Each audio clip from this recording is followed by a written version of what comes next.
देखिए, अनुरुद्धाचार्य द्वारा जो हमारी बहन बेटियों के बारे में जो असली टिप्पणी की है उस पर सभी ब्रजवासी, सभी संत भगवान नाराज हुए हैं और उन्होंने आज यहाँ पे मीटिंग की है। चेतावनी सभा का आयोजन हुआ है जिसमें आज निर्णय हुआ है कि 11 सदस्यीय एक समिति बनाई जाएगी। उसमें वो अनुरुद्धाचार्य और वृंदावन में कोई भी हो, भागवताचार्य हो, संत भगवान हो, सभी की भाषा क्या वो असली टिप्पणी कर रहे हैं उसकी निगरानी रखेगी। अनुरुद्धाचार्य जहाँ से भी आएँ लेकिन वो ब्रज में रह रहे हैं, कोई हरियाणा से आया है, कोई मध्य प्रदेश से आया है, कोई राजस्थान से आया है, तो हम ब्रजवासियों ने सभी को अपनाया है। लेकिन ये लोग व्यासपीठ की मर्यादा का उल्लंघन कर रहे हैं, व्यासपीठ पर इस प्रकार की टिप्पणी कर रहे हैं बहन बेटियों के बारे में जिसको बताने में भी शर्म आती है। ये लोग अहंकारी रावण हो गए। इन लोगों ने व्यासपीठ की मर्यादा को तार तार कर दिया है। हमारे पहले वेद व्यास जी ने व्यासपीठ पर बैठकर भागवत का प्रवचन दिया था। ये ऐसी स्थान है जहाँ पर आप हंसी मजाक नहीं कर सकते। यहाँ पर महिलाओं के बारे में अनुरुद्धाचार्य जी कहते हैं कि हमने समाज में जो विकृति फैल रही है, विसंगति आ रही है, सनातन धर्म की जो परंपरा है लोग उसको छोड़ रहे हैं, पाश्चात्य शैली की तरफ जा रहे हैं। पहले 14 साल की उम्र में विवाह होते थे तो वो सही उन्होंने उम्र मानी है और आज इस तरह से तो बोले हमारा समाज को सुधारने का है। हमारे वीडियो के पार्ट को काट कर चलाया जा रहा है और उसको गलत ढंग से प्रस्तुत किया जा रहा है। उन्होंने कहा हम किसी की भावना आहत नहीं करना चाहते, मातृशक्ति का सम्मान करते हैं और उन्होंने ब्रह्म वैवर्त पुराण आदि ग्रंथों का वो प्रमाण भी दे रहे हैं कि ग्रंथों के आधार पर कहा उन्होंने। क्या कहोगे उनकी टिप्पणी के बाद? किसी भी ग्रंथ में वेद पुराण में लिखा है कि सीता माता सुंदर थी इसलिए रावण हरण कर ले गया। किसी भी ग्रंथ में राधा जी के बारे में जो टिप्पणी की वो भी गलत की। किसी भी ग्रंथ में नहीं लिखा है कि लड़कियाँ 25 वर्ष की आयु में अपनी जवानी फिसल जाती हैं, लड़कियां 4 जगह मुंह मार के आती हैं। तो ये किसी वेद पुराण में लिखा है। ये तो इसका जो अंदर की जो भावना है ना वो प्रकट हो रही है। ये अंदर से भी अश्लील है, बाहर से भी अश्लील है। ये 4 जगह मेकअप करा के आता है जब वहाँ व्यासपीठ बैठता है। इसने तो व्यासपीठ की मर्यादा को तार तार कर दिया है। लेकिन इन्हीं से मिलती जुलती बात प्रेमानंद महाराज ने भी कही है कि लगभग 96% पुरुष और महिलाएं, युवक युवतियों को उन्होंने कहा है कि वो आजकल धर्म विरुद्ध आचरण कर रहे हैं। जो लिव इन है वो भी उन्होंने गलत बताया। उन्होंने कहा मात्र 4% सही हैं। तो क्या कहोगे, क्योंकि दोनों की मिलती जुलती टिप्पणियां हैं और ऐसा साध्वी रितमरा जी ने भी फिर ऐसे ही बोला, हालांकि उन्होंने माफ़ी मांग ली। देखिए, टिप्पणी तो दुखद है लेकिन उनका जो भाव था कहने का ऐसा भाव था जैसे एक अध्यापक किसी बच्चे को समझाते हैं। और लेकिन अनुरुद्धाचार्य तो बार बार गलती कर रहे हैं। इन्होंने तो कभी सीता मैया पे, कभी राधा मैया पे, कभी ब्रजवासियों की बहन बेटियों पे, कभी सभी जो शादी योग्य बहन बेटियों उनके बारे में इस प्रकार की जो टिप्पणी की है वो तो बहुत ही निंदनीय है। सभी साधु संत समाज ने इसका बहिष्कार किया है। देखिए, कुल मिलाकर ये निष्कर्ष निकला है कि एक आचार संहिता बनेगी और यहाँ एक समिति बनेगी जो ऐसे लोगों पर निगरानी रखे और जो अनर्गल बयानबाजी करते हैं, जैसा दिनेश जी ने कहा है, चाहे वो प्रेमानंद महाराज हों या ये साध्वी रितमरा जी हों या अपने हमारे अनुरुद्धाचार्य हों, इन सब को लेकर ये आज इसमें निर्णय हुआ। और भी हैं यहाँ पर संत महात्मा और विद्वान हैं, उनसे पूछेंगे क्या कह रहे हैं इस बात को लेकर।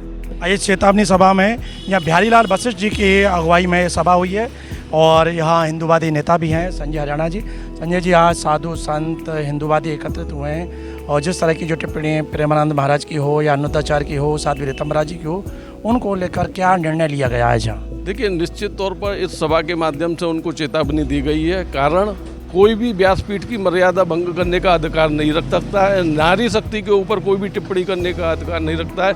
जब जब भागवत व्यास से इतर होकर वेद पुराणों का जिक्र ना करके व्यासपीठ की मर्यादा भंग करने के लिए ये इधर उधर के शब्दों का इस्तेमाल करते हैं, तब तब यह तनाव और कुछ ना कुछ विवादों का कारण बनते हैं। व्यासपीठ पर बैठकर केवल भागवत पुराण और जो भी हमारे पुराणों में दिया गया है उनका श्रवण कराने का अधिकार तो उनको है, लेकिन उससे इतर जब जब ये ऐसी चर्चाएं करते हैं जो विवाद का कारण बनते हैं। वो तो कह रहे हैं कि उन्होंने पुराणों का उदाहरण दिया है, ब्रह्म पुराण का उदाहरण दिया है, वो कहते हैं मीडिया उसको गलत तरीके से प्रस्तुत कर रही है, मीडिया पर दोष थोप दिया। तो फिर उन्होंने माफ़ी क्यों मांगी? वो 7 बार माफ़ी मांग चुके हैं। 2 साल पूर्व भी आपने देखा होगा सुशील जी, माता राम और सीता के ऊपर भी उन्होंने टिप्पणी की थी और उन्होंने द्रौपदी जी के ऊपर भी टिप्पणी की थी। तब अखिल भारत हिंदू महासभा की ओर से भी और हमारे साथी पवन जी की ओर से दीपक ये एक उनके खिलाफ में FIR लिखाई गई थी।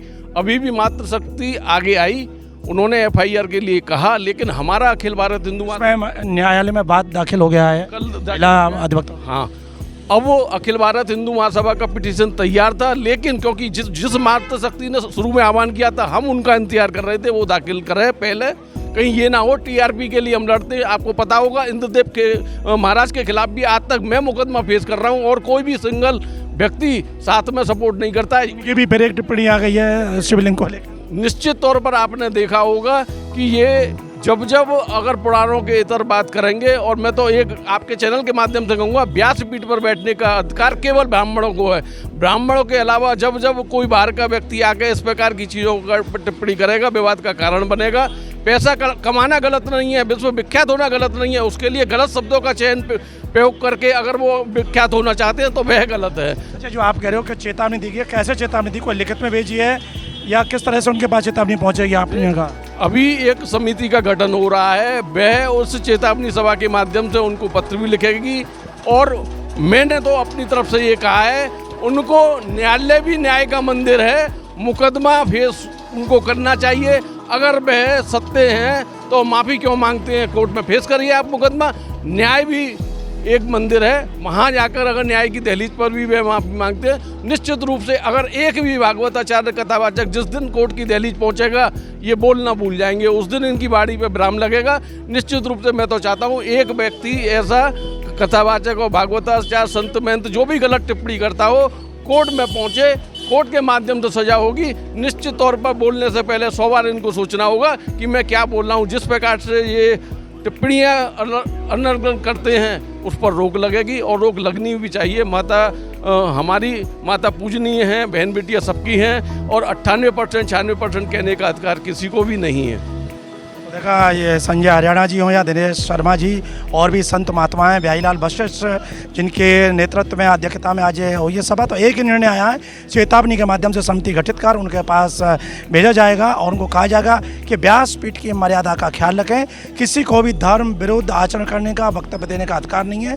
समाज में ख्याति अर्जित करें, उन्हें कोई ऐतराज़ नहीं है, धन एकत्रित करें, कोई ऐतराज़ नहीं है, लेकिन धर्म विरुद्ध आचरण और टिप्पणी करेंगे वो बर्दाश्त नहीं होगी। और उन्होंने बताया कि न्यायालय में भी माता शक्ति द्वारा बात दाखिल किया गया है अनुदाचार के खिलाफ।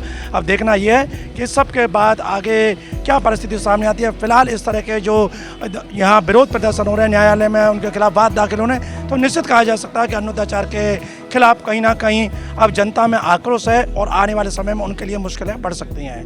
तिलक पत्रिका के लिए अपने साथी कैमरा पर्सन रिंकू वर्मा के साथ वृंदावन से मैं सुशील गोस्वामी।